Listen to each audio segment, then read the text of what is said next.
যে যেখান থেকে দেখছেন বা পরবর্তীতে দেখবেন সবাইকে স্বাগত জানাচ্ছি। আমি তানজিল হোসেন। আজকে গোয়েনঘাটের জন্য একটি দুঃসংবাদ। আপনারা জানেন সকালে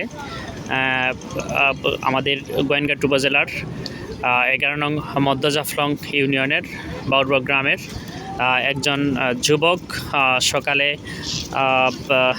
জাফলং নদীতে পড়ে গিয়ে নিখোঁজ রয়েছে। এই মুহূর্তে কিন্তু ফায়ার সার্ভিস এবং গোয়েনঘাট থানা পুলিশের বেশ কিছু টিম তারা কিন্তু তাকে উদ্ধারের লক্ষ্যে কাজ করছেন।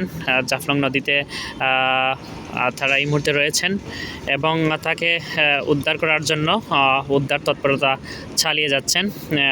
আমরা স্থানীয়ভাবে জানতে পেরেছি নিখোঁজ ব্যক্তির নাম হচ্ছে পাবেল আহমদ। সে মৃগীরোগে আক্রান্ত এমনটি আমরা খবর পাচ্ছি। আমরা এও জেনেছি যে নিখোঁজ ব্যক্তি পাবেল আহমদ বছরে 1-2 বার সে এই রোগে আক্রান্ত হয়। আজকেও সম্ভবত সে সেই একই রোগে আক্রান্ত ছিল এবং সকালে যখন সে জাফলং নদীতে বালু লুট করতে যায় তখনই সে পানিতে পড়ে এবং জাফলং নদীতে যেই স্রোত সেই স্রোতের সাথে সে ডুবে যায় এবং এই খবরটি চাউর হওয়ার সাথে সাথেই কিন্তু প্রশাসন, থানা প্রশাসন, টুরিস্ট পুলিশ এবং স্থানীয় যারা জনসাধারণ রয়েছেন তারা কিন্তু অনেক খোঁজাখুঁজি করছেন।